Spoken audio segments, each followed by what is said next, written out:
Plaid boosts Tesla's stock price nicely. And don't be surprised if we get a 100-point up in the next few days.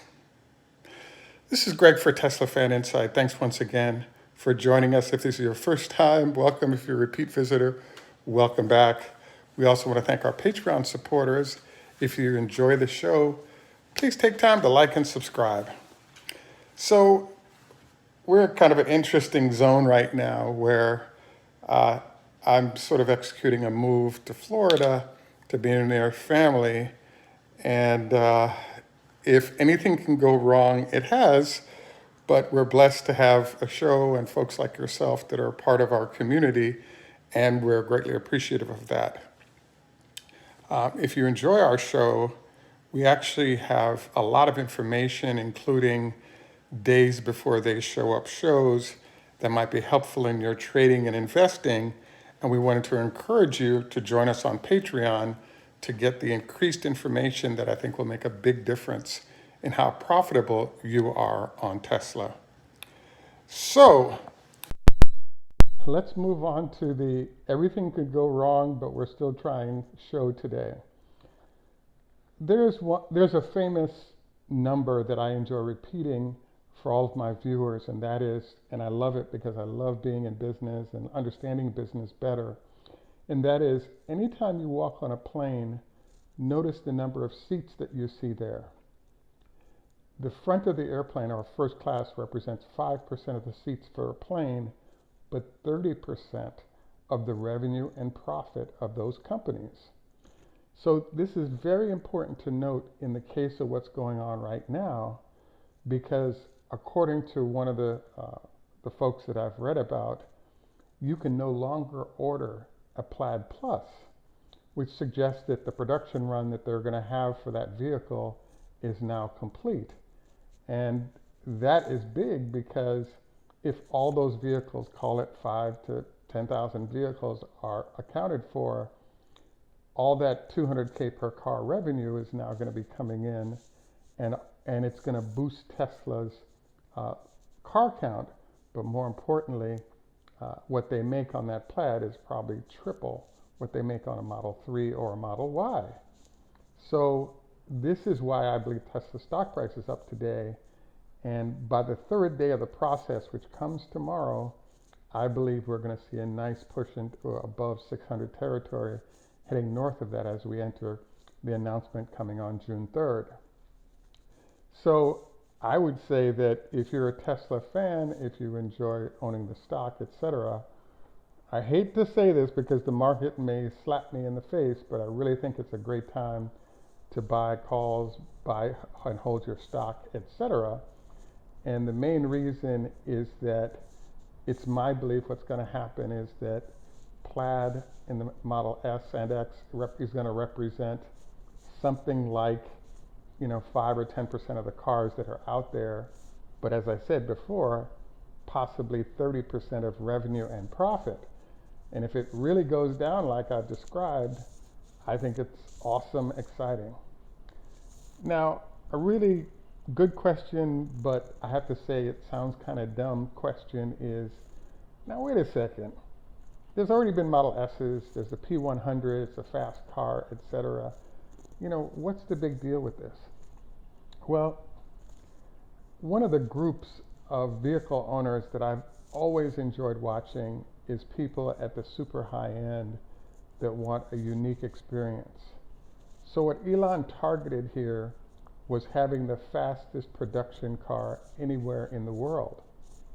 And if you go sub 2 seconds on a 0 to 60 and you have a 200 mile an hour top end, I think you've achieved the raw numbers that it takes, because there are people willing to spend between $1 and $2 million for a vehicle in the form of the Chiron or some of the high-end Ferraris to get up into that performance realm. Well, it's interesting because the Tesla Plaid represents a new class of vehicle that I consider devastating to supercars. The first So I'll give you 3 examples of why this is the case. The first reason is articulated by an experience I had. I got a top of the line Acura, the one that's dressed like a sports car, and I drove from Los Angeles to my home in San Francisco area, then back down. What happened to me was that all of a sudden, as I was coming back down from San Francisco, I was seeing a different police car monitoring my vehicle about every 30 minutes. And so the police all up and down the coast on Highway 1 were making sure that I could not open this car up at full speed to get a good feel for what it's like in a high performance situation. I did sneak 100 mile an hour plus run in there in a desolate area, but in general I couldn't run at high speeds because I was constantly being monitored by police. So I read a great article by a fan of cars in Car and Driver about 20 years ago, and he came up with this ratio. And what the ratio is the higher the likelihood it looks like your car can go fast, the lower the likelihood you'll be allowed to do so based on the amount of police attention you attract. The most famous example of this is probably the fact that Larry Ellison from Oracle got a ticket from the same cop in 3 days in a row as he left his home in Silicon Valley heading to Oracle's headquarters. And that Ferrari, had cost him a lot of money in tickets, basically. So basically, if you have a vehicle that's a supercar that's dressed up like cars that don't look like supercars, you have more of an opportunity to speed and enjoy that speed than you will if you're in a supercar. So, in fact, many of the supercar owners have now signed up for clubs where they've built specialty tracks that allow them to go fast. But that's a hassle. When your time is valuable, it's a lot easier to have an opportunity to sneak out on the roads at odd hours when there's not a lot of traffic and be able to run very high speeds comfortably. The second issue that comes up is babysitting a supercar can be a pain in the buns. The one example I always enjoy discussing is the fact that to change the oil in a Ferrari costs $30,000. Not because the oil is that expensive, but just because you have to pull the engine out of the car to change the oil. So you and the mechanic actually become very, very close friends because of the amount of money you're spending. And if you're not doing the work with a certified Ferrari mechanic, you could avoid the book on the car affecting its future resale value.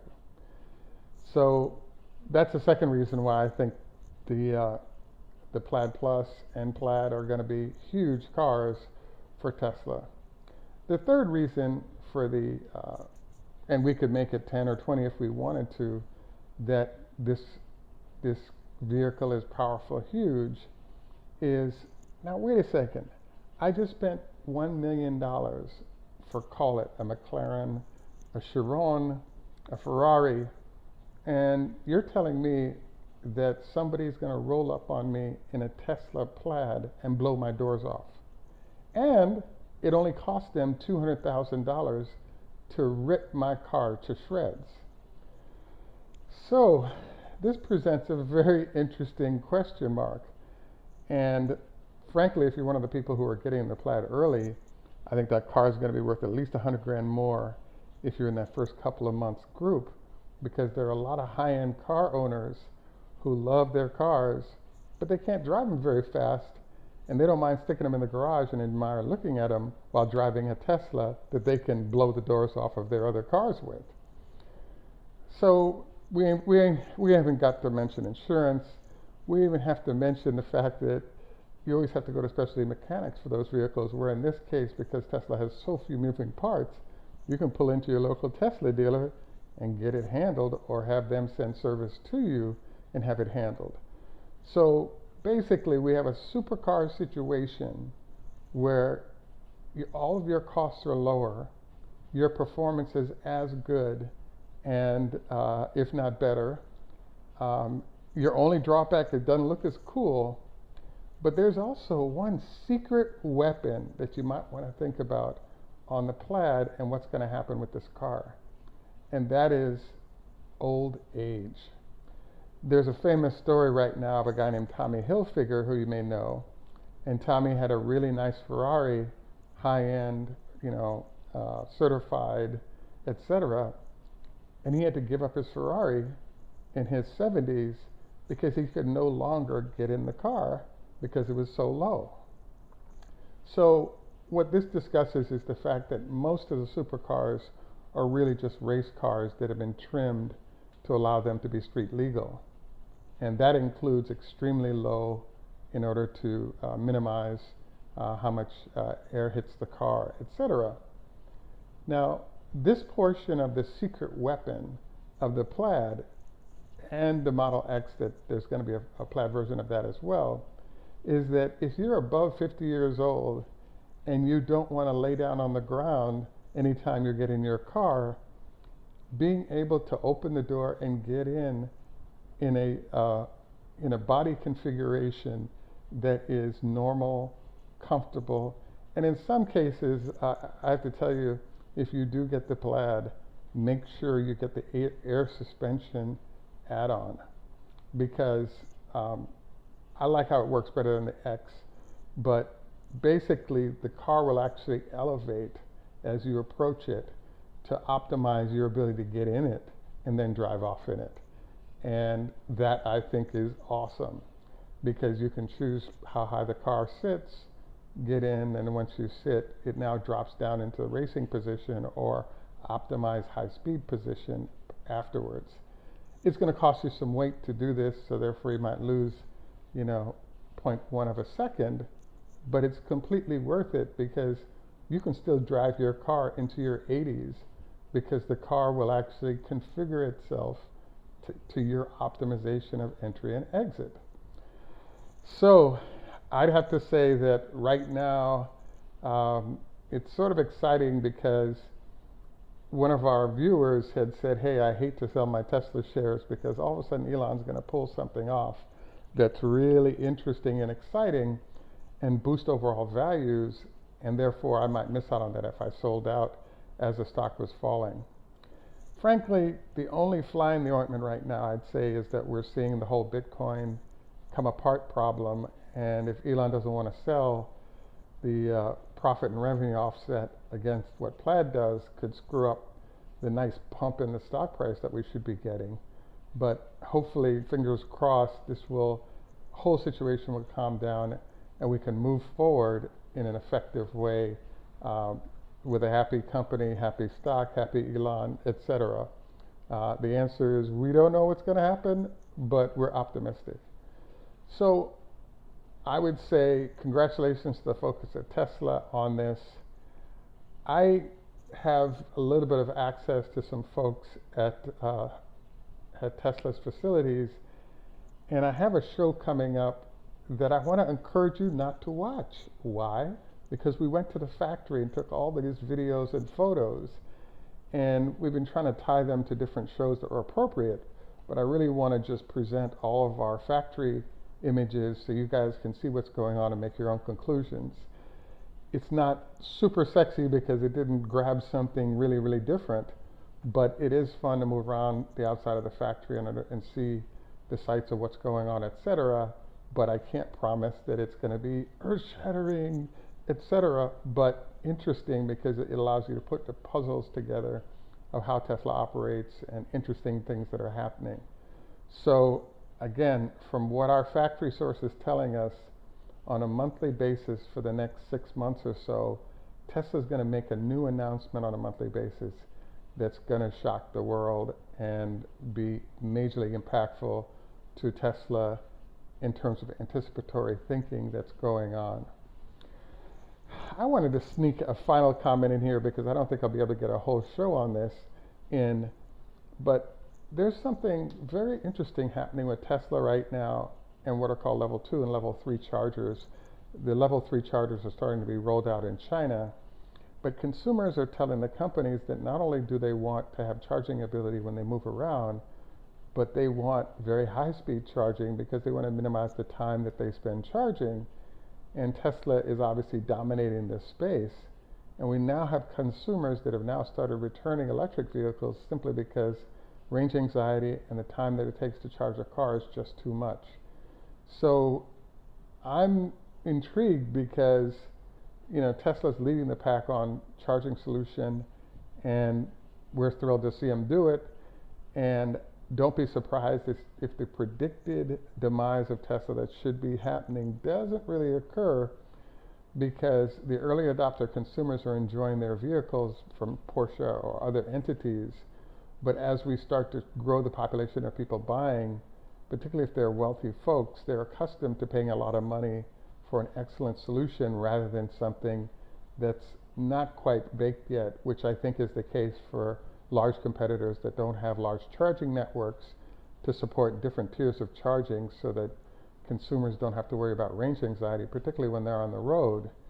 But it's interesting to watch how this range anxiety anticipation issue kind of roams, because people are saying, oh, wait a second, if you're a buyer of a Tesla, you might even get free charging at these places, but you're at minimum going to have a fairly short wait before you charge, as a possibility.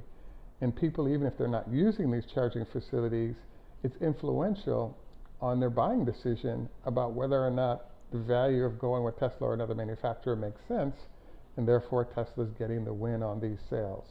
So we think this is awesome. So I wanted to thank you for taking time to join us. Don't forget to like and subscribe.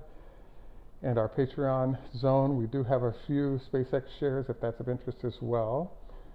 And then at this part of the show is when we go into our health tips. As you know, I'm getting older and working on core strength right now. So one of my buddies is doing 200 sit-ups a day over 3 sets and 100 push-ups a day. He is a PA. And I have sort of been joining him, and I'm amazed at how much better I feel from the regimen that he's doing. I'm only up to 50 sit-ups, but on a daily basis. And I'd have to say, I want to encourage you to consider this. The other part of our time that we've allocated usually for this zone is associated with an encounter I had with an FBI agent here at breakfast. I happened to be sitting next to him, and we were talking about optimizing techniques for your safety and financial safety.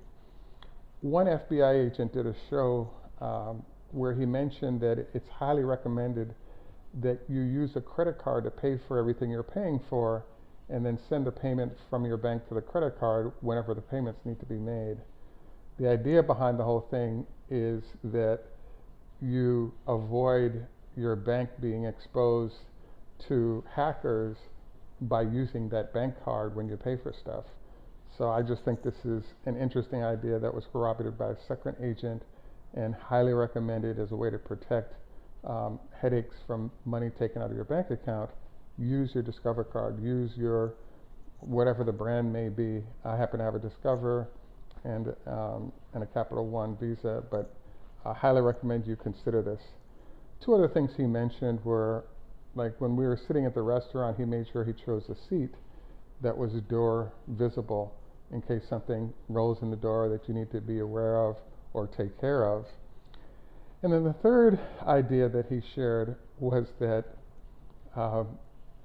he recommended that, for example, if a balloon pops in the room, yes, you want to note that that sound was there, but allow your eye to move where nobody else is looking, because that could be a diversionary tactic to pull your attention away from something else that's occurring, and one might be mindful of that. The final thing that he mentioned I thought was kind of interesting is he said that during the Capitol riots, FBI has something called command centers. And so anytime there's a major event coming that's going to go on, they'll develop a command center with agents that are monitoring the situation in case action needs to be taken, or more agents need to be brought in for action. And in the case of the Capitol riots, there was no command center that was set up, which seems unusual because of obviously what happened at the end, but it was definitely appropriate for one to be set up and was not. So it's another item to be noted about everything that occurred. So we look forward to your comments on this. Constructive criticism is happy to receive. This has to be our worst show set up in an extremely long time, and as we're getting reorganized here to get this right, we'll be able to do better. This is Greg for Teslafaninsight. We could use your support on Patreon or on, we have a link or information below regarding our PayPal account, etc. We want to thank those of you who have supported us in the past in the Patreon space or even on PayPal. It definitely makes a difference. We need to add some new equipment here now that I've sort of switched locations, but we're going to keep working hard to deliver quality information that's useful. Please be mindful of the 3-day rule as we enter the June 3rd announcement and what's going to happen over the next 24 to 48 hours for Tesla, because I think this is a really big deal. As long as the market doesn't crash or Bitcoin doesn't crash, I think Tesla is going to be up very strong. Have a great day. Bye for now, and thanks for joining us. Tschüss, German, au revoir, French, Lehitro, Hebrew, Choda Hafez, Farsi, Strasvice, Russian, Ni hao ma, Chinese, Konbanwa, Japanese, Heido, Swedish, and G'day, our friends in Australia. And in Jamaica, we say, Nuff respect, walk good man. Thanks for joining us, and we look forward to our next conversation. Have a great day, and bye for now.